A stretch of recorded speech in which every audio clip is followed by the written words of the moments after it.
نحمده ونصلي على رسوله الكريم اما بعد فاعوذ بالله من الشيطان الرجيم بسم الله الرحمن الرحيم ليس البر ان تولوا وجوهكم قبل المشرق والمغرب ولكن البر من آمن بالله واليوم الآخر والملائكة والكتاب والنبيين وآتى المال على حبه ذوي القربى واليتامى والمساكين وابن السبيل والسائلين وفي الرقاب وأقام الصلاة وآتى الزكاة والموفون بعهدهم إذا عاهدوا والصابرين في البأساء والضراء وحين البأس اولئک الذین صدقوا واولئک هم المتقون۔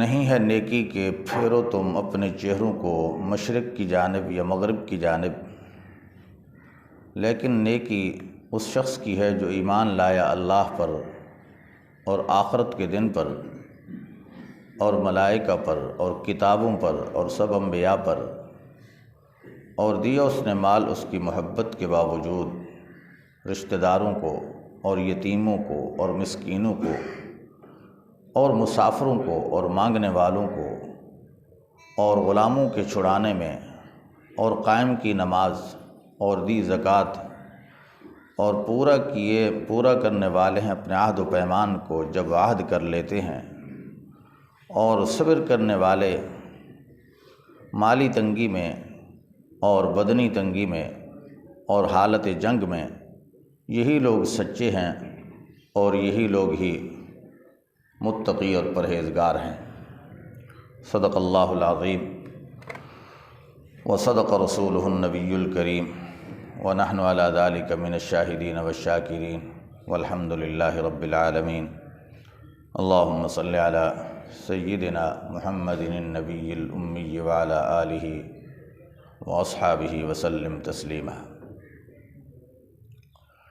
گزشتہ آیات میں مختلف حلال و حرام کے مسائل ذکر ہوئے۔ اس سے پہلے اللہ تعالیٰ نے تحویل قبلہ کا حکم بیان فرمایا تھا۔ تحویل قبلہ چونکہ اسلام کے اندر احکام کے اعتبار سے سب سے پہلا نسخ تھا۔ نسخ کہتے ہیں کہ ایک حکم کو ختم کر کے اس کی جگہ دوسرے کو شروع کرنا۔ تو تحویل قبلہ میں اس امت کے لیے بیت المقدس کا قبلہ ہونا منسوخ ہوا، اور قیامت تک کے لیے بیت اللہ کا قبلہ ہونا متعین ہوا۔ تو اس تحویل اور اس نسخ کے بعد یہود و نصارہ نے خوب پروپیگنڈا کیا حضور کے خلاف، اہل ایمان کے خلاف۔ جس مجلس میں بیٹھتے، جس جگہ جاتے، ایک ہی بات ہوتی کہ جناب اس شخص کے دین کا کیا اعتبار ہے جو کبھی ایک طرف رخ کر کے نماز پڑھتا ہے، کبھی دوسری طرف۔ گویا کہ اپنا تمام تر موضوع بحث اسی ایک عنوان کو بنا لیا کہ شاید نیکی اور تقوی اور پرہیزگاری صرف اسی ایک حکم کے اندر بند ہے، اس کے علاوہ کوئی اور دینی کام یا عبادت کا کام ہی نہیں ہے۔ تو اللہ تبارک و تعالیٰ نے یہ آیت نازل فرما کر یہود و نصارہ کے اس عمل کی تردید کی، کیونکہ یہود و نصارہ کا اپنا جو قبلہ تھا مجموع اعتبار سے تو بیت المقدس ہے، لیکن جہت میں وہ خود بھی آپس میں متفق نہیں ہے۔ نصارہ کہتے ہیں ہمارا قبلہ بیت المقدس کی شرقی جانب ہے، اور یہودی کہتے ہیں کہ ہمارا قبلہ بیت المقدس کی غربی جانب قبۃ الصخرہ ہے۔ تو آپس میں بھی یہود و نصارہ اہل کتاب ایک قبلے کی جہت میں متفق نہیں ہے۔ اب اللہ تعالیٰ نے یہ بات بیان فرمائی کہ نہیں ہے یہ نیکی کہ تم پھیرو اپنے چہروں کو مشرق یا مغرب کی جانب۔ صرف اس میں نیکی منحصر نہیں ہے، نیکی بند نہیں ہے۔ نیکی کے تو اسباب اور کام اس کے علاوہ بھی بہت ہیں۔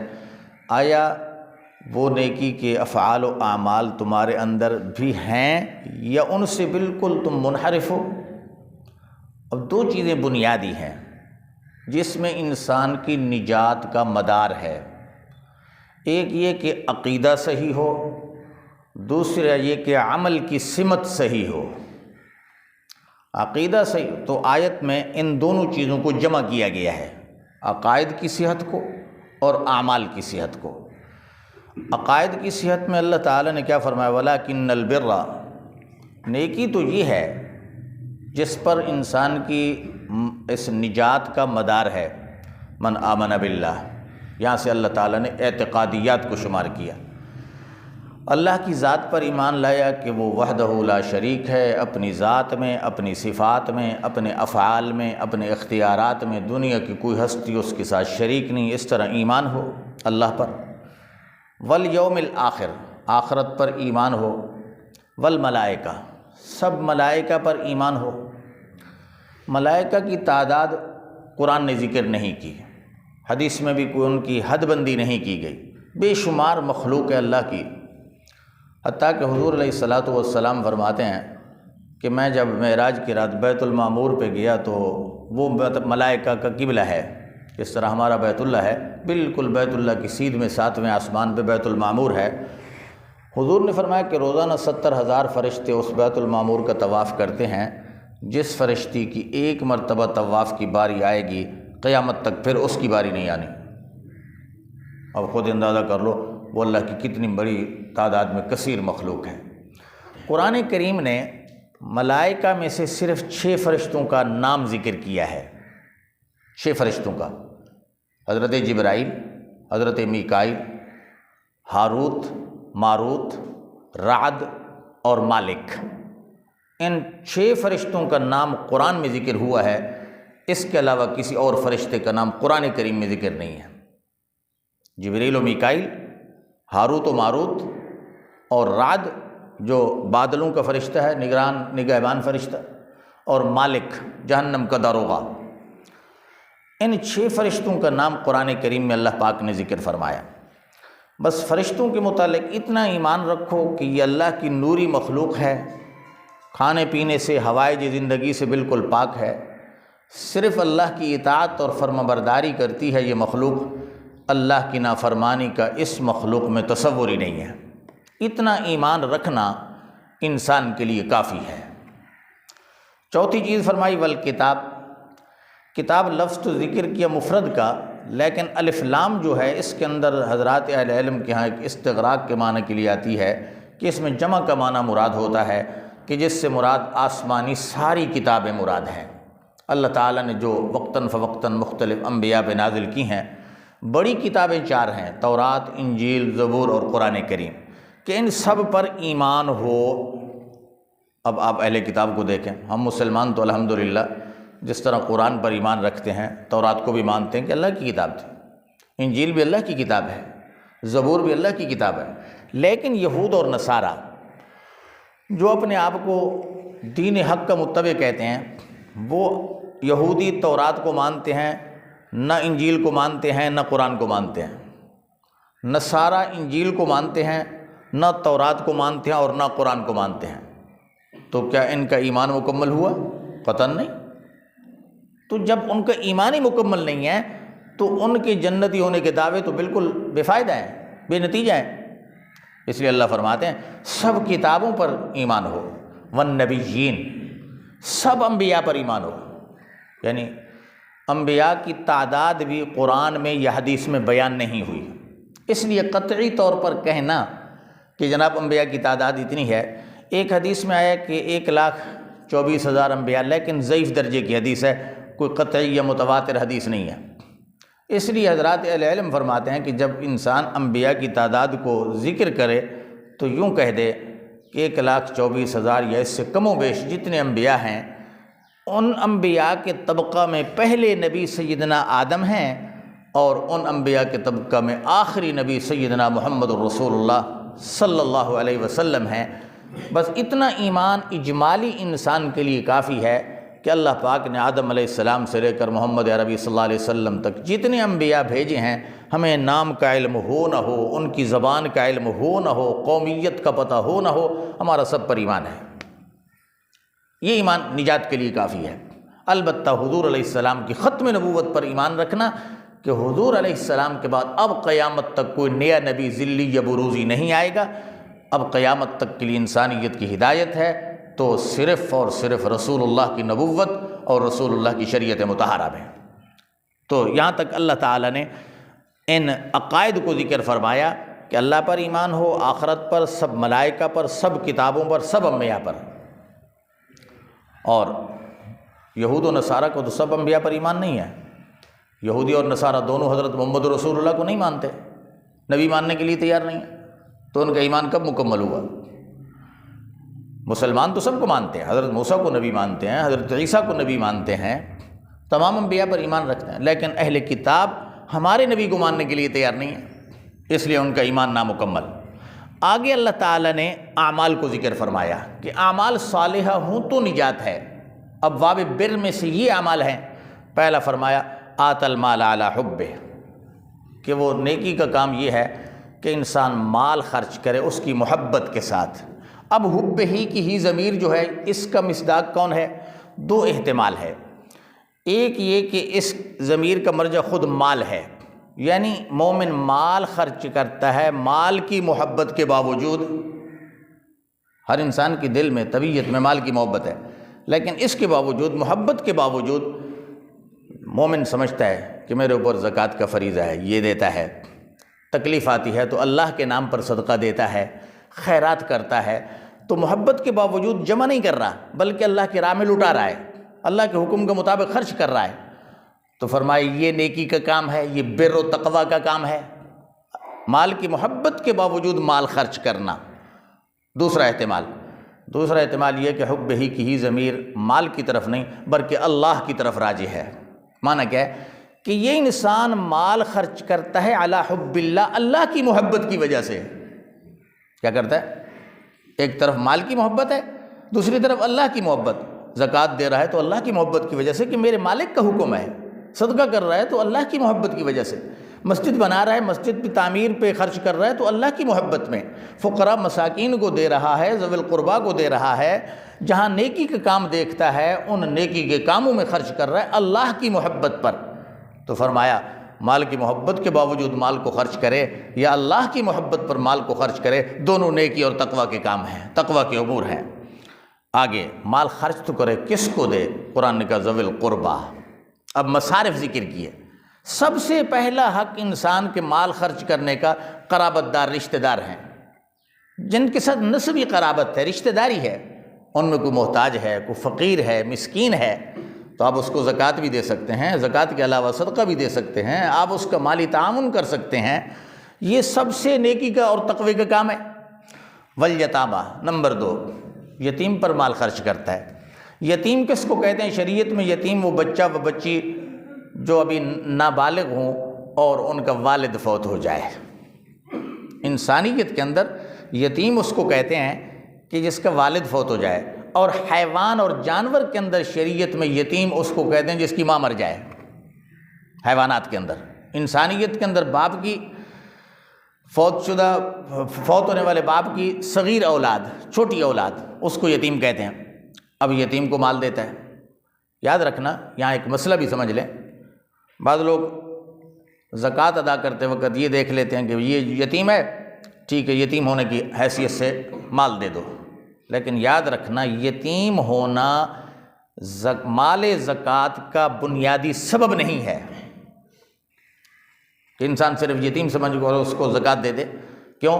ہو سکتا ہے کہ اس یتیم نے باپ کی میراث میں سے اتنا مال پایا ہو کہ وہ خود صاحب نصاب ہو۔ اگر یتیم صاحب نصاب ہے تو وہ آپ کی زکوٰۃ کا مصرف نہیں ہے، زکوٰۃ کا حقدار نہیں ہے، زکوٰۃ آپ اس کو دیں گے تو آپ کی زکوٰۃ ادا نہیں ہوگی۔ تو صرف یتیم کو یتیم ہونے کی حیثیت سے زکوٰۃ دینا کافی نہیں ہے۔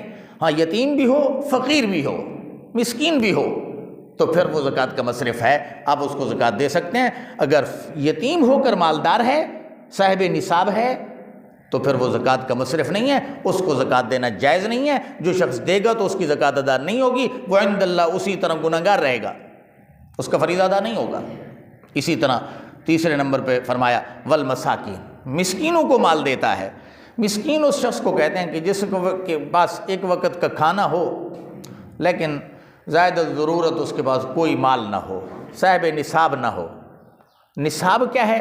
نصاب کی شرعی مقدار کم از کم جس کا شریعت مطہرہ میں اعتبار کیا گیا ہے وہ ہے 52.5 تولہ چاندی، کم از کم یہ نصاب ہے۔ حضرت امام ابو حنیفہ رحمہ اللہ فرماتے ہیں کہ نصاب کے اندر اس جہت کو دیکھا جائے جو انفع للفقراء ہو، جو فقیروں کے حق میں زیادہ نفع والی چیز ہو۔ تو اب 52.5 تولہ چاندی کی مالیت جو ہے نا، یہ باقی جتنے نصاب ہیں ان سے کم ترین درجہ ہے۔ جس کے پاس 52.5 تولہ چاندی ہے، یہ اتنا پیسہ ہے نقدی۔ آج کل میرے خیال میں چاندی 1000 یا 1200 روپے اندازہ تولہ ہے، تو 52.5 تولہ کا 1000 کے حساب سے 52,000، یوں سمجھے 60,000 جس کے پاس ہے نقدی اور اس پر سال گزر گیا ہے، اس نے خرچ نہیں کیا، تو یہ بندہ صاحب نصاب ہے۔ اس کو نہ زکوٰۃ دی جا سکتی ہے، نہ صدقۃ الفطر دیا جا سکتا ہے، نہ ہی جناب دوسرے صدقات واجبہ دیے جا سکتے ہیں، اس کا مصرف ہی نہیں ہے۔ آج کل ہمارے ہاں ایک المیہ ہے، کیا کہا جائے کہ بھیک مانگنا ایک پیشہ بن چکا ہے، مرد بھی خواتین بھی بطور پیشہ بھیک مانگتے ہیں۔ دینے والا سمجھتا ہے کہ شاید یہ فقیر و مسکین ہو، حالانکہ وہ خود صاحب نصاب ہوتے ہیں۔ تو اس لیے ان بھکاریوں کو زکوٰۃ دینا ٹھیک نہیں ہے، کیونکہ آپ کو پتہ ہی نہیں ہے کہ یہ فقیر ہے کہ نہیں ہے۔ یہ جو عورتیں بھیک مانگ رہی ہیں تو گھر میں ان کے سونا ہوتا ہے، چاندی پڑی ہوتی ہے، ٹھیک ٹھاک مال ہوتا ہے، لیکن بس پیشہ اپنایا ہوا ہے۔ تو بھکاریوں کو زکوٰۃ دینا قطعاً ٹھیک نہیں ہے۔ ہاں خیرات کی نیت سے دے دو، صدقہ کی نیت سے دے دو، لیکن صدقہ واجبہ جو ہے نا، یہ دینا ان بھکاریوں کو، چاہے وہ مرد ہوں چاہے وہ خواتین ہوں یا گھر میں کام کرنے والی ماسیاں ہوں، ان کو قطعاً نہیں دی جائے زکوٰۃ۔ ہاں اگر آپ کا دل مطمئن ہے، آپ اس کا پس منظر جانتے ہیں کہ یہ واقعتاً فقیر ہے، محتاج ہے، اس کے پاس گھر میں کچھ نہیں ہے، دل مطمئن ہے تو پھر دے سکتے ہیں اگر فقیر ہے تو۔ اگر وہ صاحب نصاب نہیں ہے تو آپ کی قطعاً زکوٰۃ ادا نہیں ہوگی، عند اللہ آپ بری ذمہ نہیں ہوں گے۔ تو قرآن نے کہا والمساکین، اور چوتھے نمبر فرمایا وابن السبیل، مسافر۔ حالت سفر میں انسان بسا اوقات ایسا ہوتا ہے کہ انسان کا نقصان ہو جاتا ہے، مال لٹ جاتا ہے، چوری ہو جاتا ہے۔ اب گھر میں بے شک اس کے پاس مال ہے، لیکن حالت سفر میں لٹ گیا، پیسہ کچھ نہیں ہے، گھر تک پہنچنے کا کرایہ بھی نہیں ہے۔ اب ایسا مسافر جس کے پاس گھر جانے کا کرایہ نہیں ہے، بے شک گھر میں صاحب نصاب ہے، اس کو اتنا پیسہ دے دینا جس سے وہ گھر تک پہنچ سکے۔ اگر کوئی انسان زکوٰۃ کی نیت سے بھی دے تو دے سکتا ہے، لیکن آج کل کے دور میں تو بڑی آسانیاں ہو گئی ہیں کہ اگر ایک انسان حالت سفر میں ہے تو یہ ٹیلی فون کے رابطے انسان گھر میں بھی کر سکتا ہے۔ پیسہ منگوانا کوئی مشکل کام نہیں رہا آج کل کی دنیا میں۔ اس لیے اگر اتنا ضرورت مند نہیں ہے انسان، کوئی اس کا وسیلہ ہو سکتا ہے یا گھر سے پیسہ منگوایا جا سکتا ہے، تو پھر اس کی زکوٰۃ کی نیت سے تعاون کرنا ٹھیک نہیں ہے۔ البتہ دوسرا صدقہ خیرات مطلق انسان دے دے بطور ایک محتاج یا ایک ضرورت مند انسان سمجھ کر، تو پھر اس میں کوئی حرج نہیں ہے، وہ کار خیر ہے، وہ ایک کام تقوی کا کام ہے۔ والسائلین، 5ویں نمبر پہ فرمایا سائلین، مانگنے والے۔ بھکاری مانا کر لو، جو ہر وقت مانگتے ہی رہتا ہے، کہ اس کو بھی دے دو، اللہ کا نام لے کر مانگ رہے دے دو، زکوٰۃ نہ دو، آخر دوسرے تطوعات بھی تو ہیں، نفلی عبادات بھی تو ہیں، اس میں سے کچھ اس کو دے دو تاکہ یہ سائل بھی اپنا محروم نہ رہے۔ وفر رقاب، یہ رقاب والا مصرف آج دنیا میں نہیں ہے۔ جس وقت قرآن کا نزول ہو رہا تھا اس وقت لوگ ہوتے تھے غلامانہ زندگی، تو مالدار لوگ اہل ایمان ان کو پیسہ دیتے تاکہ یہ اپنے آقا کو ادا کر کے اپنی گردن چھڑوا لیں، آزادی حاصل کر لیں۔ تو اس وقت ان غلاموں کو زکوٰۃ کے اموال دے کر ان کی آزادی کی کوشش کرنا وہ بھی ایک مصرف تھا۔ اس کو بھی قرآن نے اور شریعت نے حکم دیا۔ حضرت ابوبکر صدیق رضی اللہ تعالیٰ عنہ نے کئی غلاموں کو خرید کر کے آزاد کیا ہے، ان میں ایک حضرت بلال حبشی بھی ہیں رضی اللہ تعالیٰ عنہ، یہ غلام تھے۔ حضرت ابوبکر نے اپنے ذاتی پیسہ سے، مال سے ان کو خرید کر کے آزاد کر دیا۔ اسی طرح اور بھی کئی صحابہ ہیں جن کو حضرت ابوبکر صدیق نے اپنے ذاتی سرمایہ سے خریدا ہے، لیکن آج یہ مصرف دنیا میں نہیں ہے، آج یہ مصرف نہیں ہے دنیا میں۔ اس کے بعد فرمایا واقام الصلاۃ، یہاں تک کچھ مالی اعمال تھے، اور دوسرے آگے واقام الصلاۃ، نیکی کا کام یہ ہے کہ نماز قائم کرے، وآت الزکاۃ، زکوٰۃ ادا کرے، والموفون بعہدہم، جو کسی کے ساتھ عہد کرے، کوئی عہد و پیمان کرے تو پھر اس کا پورا کرنا یہ بھی ضروری، عہد و پیمان کا پورا کرنا یہ بھی خیر کا کام ہے، تقوی کا کام ہے۔ والصابرین فی الباساء والضراء، اور صبر کرنے والے۔ صبر کی پوری تفصیل سابقہ دروس میں گزر چکی ہے کہ معاملات میں صبر کرنے والے یہ بھی امور خیر میں سے ہے۔ اور باسا ذرا کا معنی کیا ہے؟ عبداللہ ابن مسعود رضی اللہ تعالیٰ عنہ جو صحابہ میں سب سے بڑے مفسر قرآن ہیں، فرماتے ہیں باسا سے مراد ہے مالی تنگی۔ مالی تنگی میں ایک انسان خرچ کرتا ہے، دوسرے کو دیتا ہے۔ وذرا بدنی تنگی کہ بیماری کی حالت میں ہے، وہ انسان کیا ہے، اپنا تکلیف میں ہے، لیکن اس تکلیف میں بھی اس کو واویلا نہیں مچاتا، اپنا دستے سوال جو ہے نا وہ دو لوگوں کے سامنے نہیں پھیلاتا، بلکہ صبر کرتا ہے مالی تنگی میں بھی اور بدنی تنگی میں بھی، بیماری کی حالت میں بھی صبر کرتا ہے۔ فرمایا وحین الباس، اور حالت جنگ کے اندر، اسلام اور کفر کی جنگ چل رہی ہو، اس میں صبر سے کام لیا۔ فرمایا یہ خیر کے کام ہے، جس نے یہ کام کر لیا اولئک الذین صدقوا، فرمایا یہی سچے لوگ ہیں، واولئک هم المتقون، یہی پرہیزگار لوگ ہیں۔ قرآن نے تقوی کی بھی سرٹیفکیٹ دے دی اور صداقت کی بھی۔ اللہ تعالیٰ سے دعائے اللہ ہمیں اسی گروہ میں شامل فرمائے، ان صفات کو عملاً اپنانے کی توفیق عطا فرمائے۔ وآخر دعوانا الحمدللہ رب العالمین۔